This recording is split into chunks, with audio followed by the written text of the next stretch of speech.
Okay, so this problem is problem 57, comes from chapter 3's problems and exercises section. So problem 57, it reads, a ship sets sail from Rotterdam, the Netherlands, heading due north at 7.00 meters per second relative to the water. The local ocean current is 1.50 meters per second in a direction of 40 degrees north of east. What is the velocity of the ship relative to the Earth? Okay, so I guess let's just start out with what are we given? What are we given? So we're given the following. We know that the velocity of the boat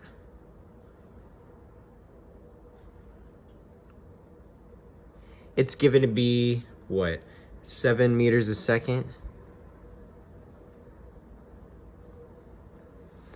North of east?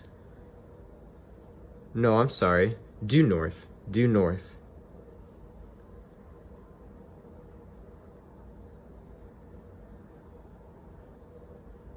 And then it says that the velocity of the water, I'm just going to have it as H2O.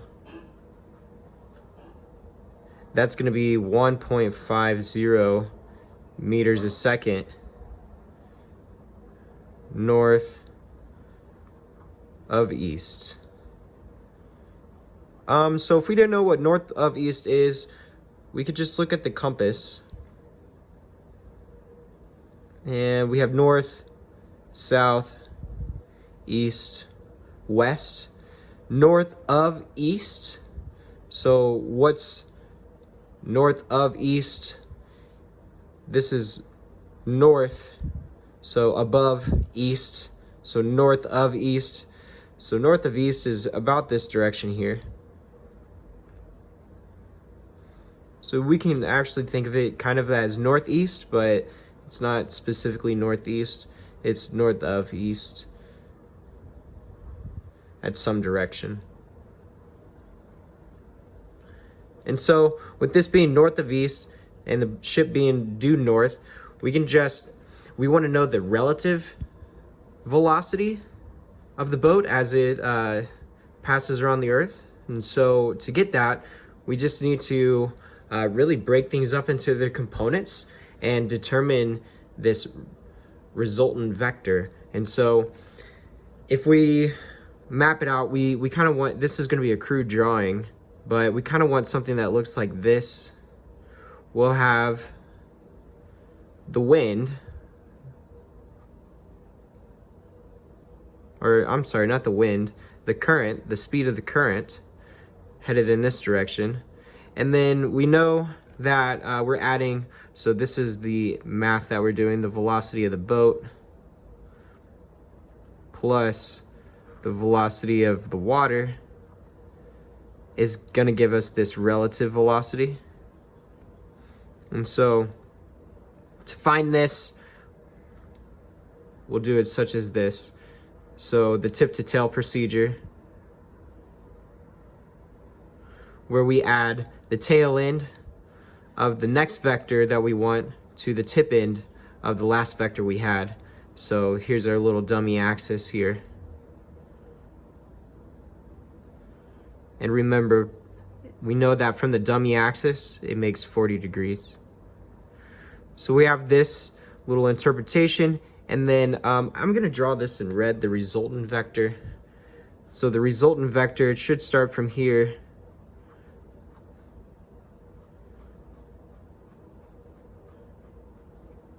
It should look something like this. So this is what we're interested in. We're interested in this value here. How we go about it? Let's break it up into the components. First, let's look at the components of this the boat. So if we look at the components of the boat, we know that it makes up of two components, the x and the y coordinate. And so we'll just have it as v, b, VX for boat plus VBY. And then if we look at just the boat's components, it's going directly north. It's going in the vertical component. There's only a vertical component, so there's no horizontal component. So we can go ahead and say this is 0. So that now this boat, it's just the BY, which is just 7.00 meters per second due north.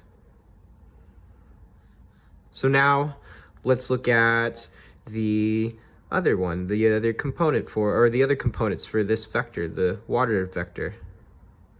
So we know this one, H2O. Once again, I'll write it as H. So VHX plus VHY. That gives us this here. There is components tied to this. So if we wanted to, we should go about breaking this up into a right triangle. So we can draw a right triangle. So we'll have the VH2O here, and then the VHX, VHY. I'm not going to write the bars just above. We're just going to consider their magnitudes for right now. We know that it makes some angle, and we're interested in these two components.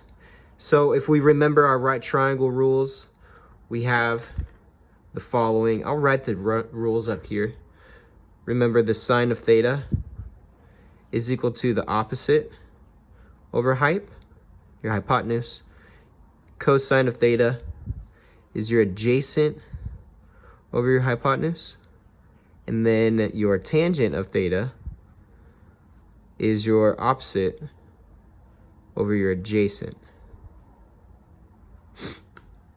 So we have these rules. We can determine these values from these rules just by rearranging what we want.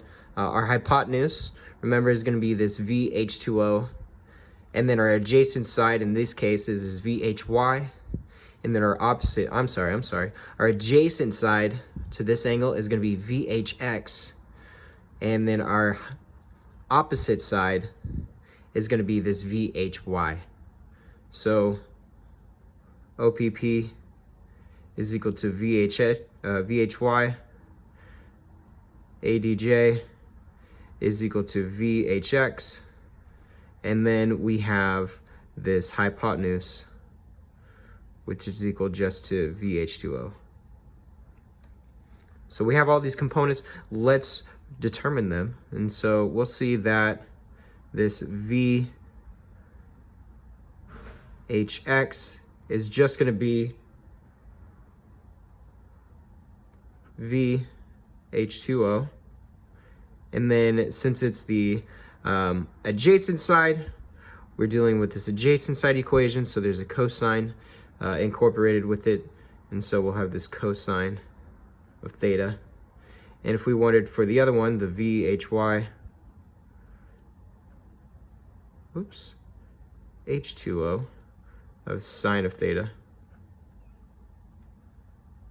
And so we are given these values, the H2O magnitudes, the velocity of the magnitudes, or the velocity we're given them, and their magnitudes is what we're going to consider. And so that's just the 1.50 meters per second.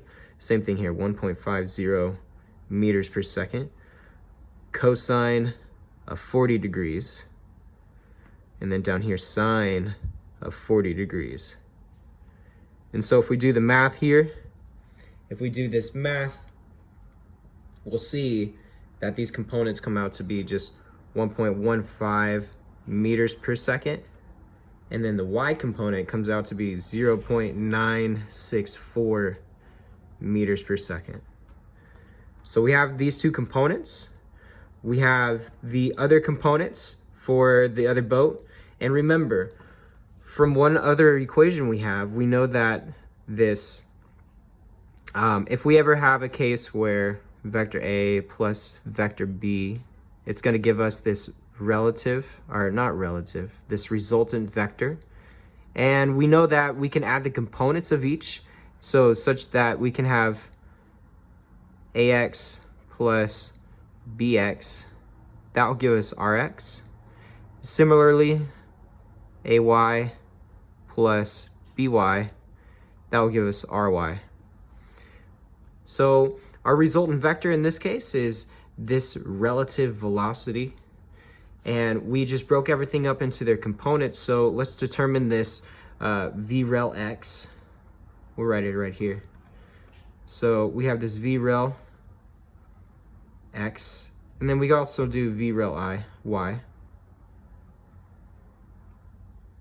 So we're doing this component now, and we're going to add just the terms. So a sub x in this case is going to be 0, and then b sub x is going to be this 1.15. So we'll have 1.15 meters per second. So looking at the y components for this here, we have this equation. So a sub y, there was something tied to it. It was the 7 meters a second. And then there's this other component, the by, where by was this 0.964 meters per second. And so we have this one. Let's go ahead and simplify this to answer for this one here. We'll say 6 meters per second. So now we have everything to determine this relative speed. So if we want to go about determining the relative speed, remember we found these components, and if we want to find the rest of the components, remember we have this here is equal to rx plus ry. I know I'm forgetting a lot of these vector signs. I'm sorry about that. So anyways, we'll have this here. We have rx, we have ry. We can build a right triangle. And from the right triangle, we have rx, ry, and then r. I'm going to replace these with just the relative velocities. So the relative velocities will be these r's. Just to, well, I guess to be complete, we can do this. We'll have vrel, vrx, vry. Just so we know what we're doing. We can use our Pythagorean theorem to determine our values for r, or for the relative speed. And so remember, we'll have a squared plus b squared is equal to c squared. In our case, it's going to be vrx squared plus vry squared is equal to vr squared. And so from here, we can do vr gives us the square root of this, let's see, 1.15 squared. I'm going to keep the units out. I don't have much room. And then the other one is 7.96 squared. And then when we do this math here, we get that the magnitude comes to be this 8.04 meters per second. And so this is going to be the magnitude of the velocity. Here's the magnitude of the velocity. If we want to get to the direction, we want this guy here. We want this direction here. So we want this direction here. So we want specifically this direction along the x-axis. Then all we have to do is, just determine this side of, determine this angle here from these two sides. And if we determine this angle here from these two sides, that means we can use this tangent function. And so if we use the tangent function, then we'll have this. We'll have the tangent of theta is equal to, so our opposite side is our y. Our adjacent side is our x. And so solving for the theta, we'll have this inverse, this arctangent of ry over rx. This is our equation. We know what ry is in our case. It's going to be, so we'll have the tangent of -1 of ry, where ry is going to be, where is ry? Right here, the 7.96. I'm going to leave the units out again. And then the other one, rx, 1.15. And so when we do our math, we'll see that this here comes to be, if we do it in degree mode, 81.8 degrees north of east. And so that should make sense. 81.8 degrees north of east. If we look at our drawing, and if it's to scale, we'll see that this red line, it does travel in the northeastern direction, but it does have quite a large angle, where this angle here along the x-axis is going to be this 81.8 degrees. So we'll see that the final answer for this guy, what's the relative velocity? It has a magnitude of 8.04 meters a second with a direction of 81.8 degrees north of east. And there we go. That's it for that problem.